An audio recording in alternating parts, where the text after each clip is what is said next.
पहलगाममध्ये दहशतवादी हल्ला झाला, यात अनेकांचा मृत्यू झालेला आहे। या संपूर्ण घडामोडीनंतर नाशिकमधले देखील काही पर्यटक काश्मीरमध्ये पर्यटनासाठी गेलेले होते। ते सर्व सुखरूप आहेत, मात्र काही जण त्यातले परतीच्या प्रवासाला देखील निघत असल्याची माहिती ब्रिजमोहन टूर्सचे संचालक ब्रिजमोहन चौधरी यांनी दिलेली आहे। ते आपल्यासोबत आहेत। आपले नाशिकचे किती पर्यटक गेलेले आहेत, तुमचा किती जणांशी संवाद झालेला आहे आणि काय परिस्थिती आहे? नमस्कार। नाशिकचे जवळपास 40-50 पर्यटक आहे। वेगवेगळ्या भागात आहे। काही लोक पहलगामला आहे, काही लोक सोनमर्गला आहे, काही लोक श्रीनगरमध्ये आहे आणि सर्व यात्रा सुखरूप आहे। कालच्या या पहलगामच्या प्रकरणामुळे यात्रेकरूंमध्ये चलबिचल सुरू झाली असून ते परतीच्या मार्गावर येण्याचे कसोशीने प्रयत्न करत आहे। काही लोक विमानाने, काही लोक मिळेल त्या ट्रेनने किंवा कसे काश्मीर घाटीतून बाहेर यायचे त्यांचा विचार चालू आहे।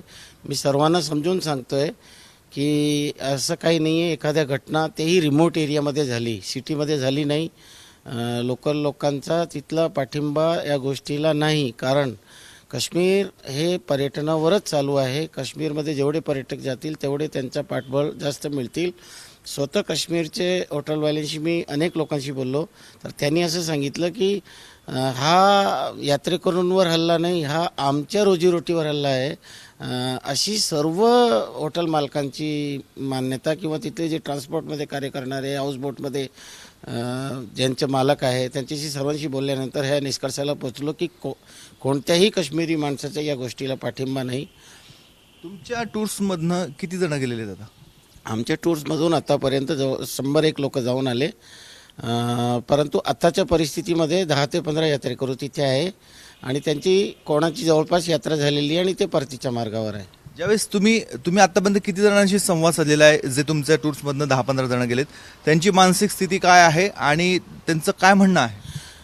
यात्रेकरूंची मानसिक स्थिती जेवढ्यात लवकरात लवकर बाहेर पडावी अशी आहे, कारण आपण इथे स्वतःला त्यांना सेफ मानतो, परंतु ते स्वतःला थोडंसं सेफ मानण्यास तयार नाही। ते परतीच्या मार्गावर सर्व यात्रेकरू सुखरूप आहे आणि कोणीही यात्रेकरू आपलं स्वतःचं लोकेशनसुद्धा द्यायला तयार नाही की तुम्ही आमचा काहीच पत्ता देऊ नका, आम्हाला इथून निघू द्या। मी त्यांना खूप कसोशीने प्रयत्न करून सांगतो की तुम्ही घाबरू नका, तिथे आपले सर्व लोक आपल्या बाजूने आहे, परंतु जेव्हाही काश्मीरमध्ये नैसर्गिक ठिकाण आहे तिथे फिरायला बाहेर जावं लागतं। बाहेर नाही फिरलं, गेले नाही आणि जर बाहेर असं हल्ला व्हायला लागला तर यात्रेकरूंवर तो एक भीतीचं वातावरण आहे। तुम्ही अनेक वर्षापासून या व्यवसायामध्ये आहात, पहिल्यांदाच असा पर्यटकांवर हल्ला होतोय।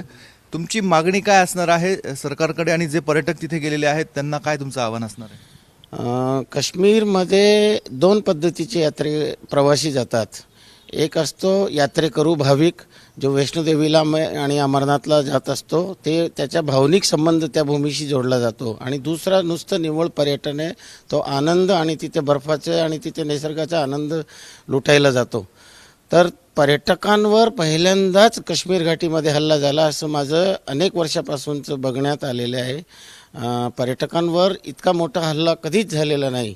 मात्र अमरनाथ यात्रेकरू किंवा आत्ता मागच्याच वर्षी वैष्णोदेवी पर्यटकांवर हल्ला झालेला आहे, अनेकदा हल्ला झालेला आहे, हे मी मान्य करतो, परंतु पर्यटकांवर आजपर्यंत कधी हल्ला झालेला नाही। हे पर्यटकांवर हल्ला म्हणजे काश्मीरच्या रोजीरोटीवर एक मोठं संकट उभं राहण्याची मला भीती वाटते आणि त्या लोकांनी, हॉटेल मालकांनी आणि हाऊसबोट आणि ट्रान्सपोर्टच्या व्यक्तींनी सुद्धा हे बोलून दाखवलं। तर माझी सरकारकडे एकच मागणी आहे की ही परिस्थिती त्यांनी लवकरात लवकर नियंत्रणात आणावी आणि हे जे कोणी हल्ले करणारे आहे ते भारताचे दुश्मन नाही, ते काश्मीरी लोकांचे सुद्धा दुश्मन आहे। एकूणच आपण बघतोय नाशिकमधले 40 ते 50 पर्यटक सध्या काश्मीर खोऱ्याच्या आजूबाजूच्या परिसरामध्ये आहेत, मात्र ते सर्व सुखरूप आहेत। त्यातील काही जण परतीच्या प्रवासावर देखील आहेत।